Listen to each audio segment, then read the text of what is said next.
अश्विनी दुबे जी, चाहे closure report सामने आ गई, मैं आपसे जरूर ये समझना चाहती हूँ कि छोटी छोटी, जब इतने बड़े हाई प्रोफाइल केसेस होते हैं तो छोटी छोटी चीजों को ध्यान में रखा जाता है।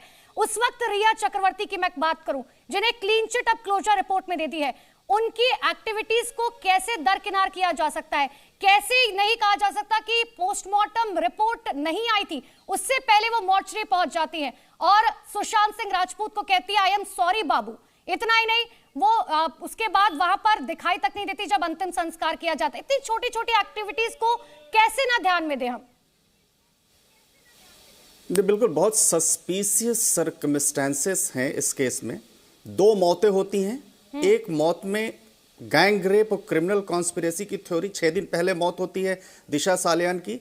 दोनों का तरीका उन मौतों का एक होता है, एक जैसा होता है। दोनों सुसाइड बनाए जाते हैं और भारत के क्रिमिनल जुरिस्प्रूडेंस में पहली बार ऐसा हुआ होगा कि इनक्वेस्ट रिपोर्ट 167 दिन के बाद सबमिट हो रही है। माने जो क्रिमिनल जुरिस्प्रूडेंस है, जो सीआरपीसी है, उस सीआरपीसी के प्रोविजंस के ऐसे वहां पर मखौल उड़ाया गया।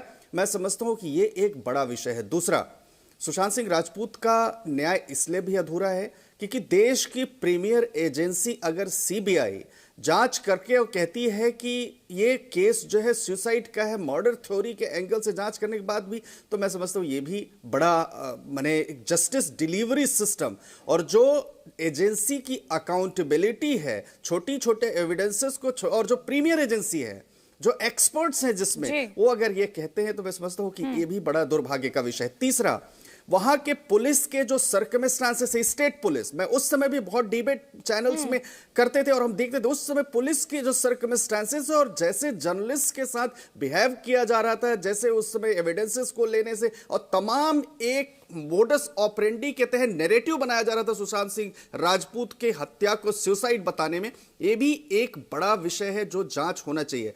बिल्कुल, और सबसे बड़ी बात यह है, सबसे बड़ी बात यह है कि देखिए कई ऐसे देश में मामले आ चुके हैं जिसमें सीबीआई पर भी सवाल खड़े हुए हैं। जैसे आरुषि को आज तक इंसाफ नहीं मिला, हम ताल ठोक कर कह रहे हैं कि सुशांत सिंह राजपूत को भी 4 साल 4 महीने के बाद अब तक इंसाफ नहीं मिला। किशोर तिवारी मेरे साथ लगातार बने हुए हैं। किशोर तिवारी जी, क्योंकि रमेश चंद्र जी ने दिशा सालियान का जिक्र किया है, एक बार फिर से दिशा सालियान का केस जो है वो रीओपन हो चुका है और बस पूरे मामले में राजनीति तो हो ही रही है। नारायण राणे साफ तौर पर यह कह रहे हैं कि उद्धव ठाकरे ने उन्हें फोन किया था और यह कहा था कि दिशा सालियान के केस में वो अपने बेटे आदित्य ठाकरे का नाम ना ले। देखिए, दिशा सालियान के अंदर उनके पिताजी सतीश सालियान हाईकोर्ट में गए, वहां उन्होंने गंभीर आरोप लगाए हैं और मैं भी चाहूंगा कि दिशा सालियान को न्याय मिले, लेकिन उनके आरोप अगर तथ्यहीन है या तथ्य के साथ है, ये अगर कोर्ट को होता है तो कोर्ट आगे कार्रवाई करेगी। मामला ऐसा है कि अगर आप न्याय की बात करते हैं सर, अगर आप न्याय की बात करते हैं, सुशांत सिंह राजपूत का केस जब सीबीआई को ट्रांसफर होने की बात कर रहे थे, महाराष्ट्र सरकार ने, तत्कालीन महाराष्ट्र सरकार ने क्यों विरोध किया सीबीआई को ट्रांसफर करने के लिए केस?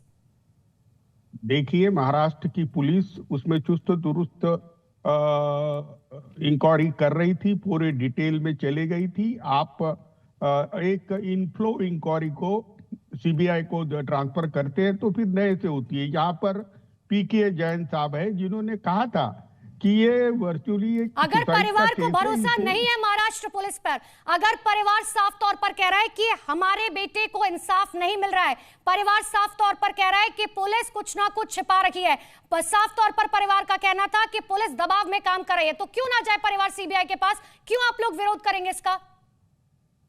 एक मिनट मुझे बोलने देना। आप है ना सीबीआई पर ऑब्जेक्शन उठाओ, पर मुझे तो बोलने दो।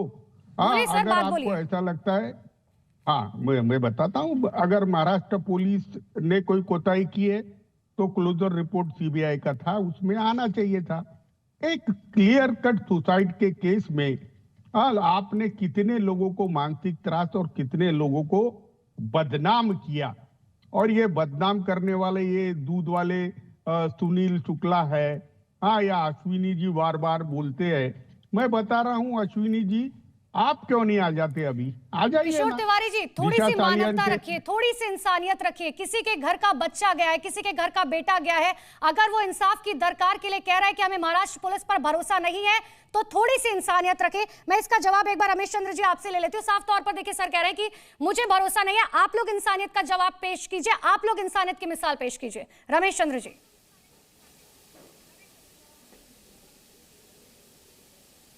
इनको ये भी परिवार वाले होंगे, इनके घर में भी इनके भी घर में बच्चे होंगे। जिस बाप का बेटा गया यहाँ पर बोलने के लिए, नहीं बकवास मत करो सर। जिसका बेटा अरे गया, सीबीआई पे भी भरोसा नहीं, अरे सीबीआई पे भरोसा नहीं। जाइए ना सुप्रीम कोर्ट में। आप बहुत, अरे सीबीआई फर्जी है, बोलो। किशोर साहब आप अरे मैं बता रहा हूँ, बिहार का चुनाव आ गया, जिसका बेटा गया, तुम्हें भी चुनाव लड़ना है। होगी रमेश चंद्र जी, तुमको भी चुनाव लड़ना है। आज तक उनके पिताजी उठ नहीं पाते हैं, चुनाव को और आप लोग बैठ के वहाँ राजनीति करते हो। अरे कम से कम समर्थन हमने कीजिए। क्या राजनीति की? समर्थन कीजिए, आपका समर्थन की जरूरत है। पे बदनाम करते हो। चाहिए, अब अरे हमें न्याय चाहिए सर। हम किशोर सर, हमें न्याय चाहिए। आप न्याय दिलवाइए, आप कोर्ट में खींचेंगे। आप सुनिए तो मेरी बात, कोर्ट में खींचेंगे। बोलिए मेरी बात, जो हमको बदनाम कर रहे थे, न्याय दिलवाइए। हमको बदनाम कर रहे थे आप। आरोप नहीं लगा रहे, हम कह रहे हैं कि हमें न्याय चाहिए, हमें न्याय चाहिए। आपने हमारे ठाकरे परिवार को बदनाम करने का प्रयत्न किया। नाम नहीं लिया, हम लोगों ने किसी का नाम नहीं लिया। जो भी नाम लिया है उनको जेल में डालना पड़ेगा। मैंने कुछ, हम लोगों ने किशोर तिवारी जी माफ कीजिएगा, किशोर तिवारी जी माफ कीजिएगा, लेकिन ये धमकी नहीं चलेगी सर। किशोर तिवारी जी माफ कीजिएगा, ये धमकी नहीं चलेगी कि आपको जेल में डाल दिया जाएगा। ठाकरे परिवार को बदनाम करने की कोशिश की गई। आप भी फिर महाराष्ट्र पुलिस और सीबीआई पर भरोसा कीजिए कि अगर ठाकरे परिवार ने कुछ नहीं किया है तो उनका नाम फालतू में बदनाम नहीं होगा। एक बार मैं पीके जैन का रुख कर लेती हूँ। डीजीपी साहब, क्योंकि आपने पुलिस की कार्यशैली को देखा है, पुलिस किस तरीके से काम करते हैं, सीबीआई को केस किस तरीके से ट्रांसफर किया जाता है। अगर मैं आरुषि हत्याकांड की बात करूं, सबसे बड़ी बात यह है कि उस वक्त भी ऐसा मामला सामने आया था कि सबूत नहीं थे। जब सीबीआई को केस ट्रांसफर किया गया, वो तस्वीर पूरा देश नहीं भूल सकता है कि कॉर्डन ऑफ किया जाना था उस इलाके को जहां पर आरुषि की हत्या हुई थी, लेकिन पत्रकार वहां घूम रहे हैं, वहां आम आदमी आकर घूम रहा है। ऐसे में तो जाहिर सी बात है प्रूफ डिस्ट्रॉयड होंगे। और यही सेम हमने सुशांत सिंह राजपूत केस में भी देखा, जहां उस इलाके को कॉर्डन ऑफ किया जाना था, वहां सोसाइटीज के लोग आकर घूम रहे हैं, पत्रकार वहां पर घूम रहे हैं। अनुपमा जी, इसमें जनरली ऐसा होता है कि अगर कोई सस्पिशियस केस नहीं है तो जैसे ही आपकी बेसिक कार्रवाई स्पॉट पंचनामा। तिवारी जी एक मिनट, जरा तिवारी जी एक मिनट।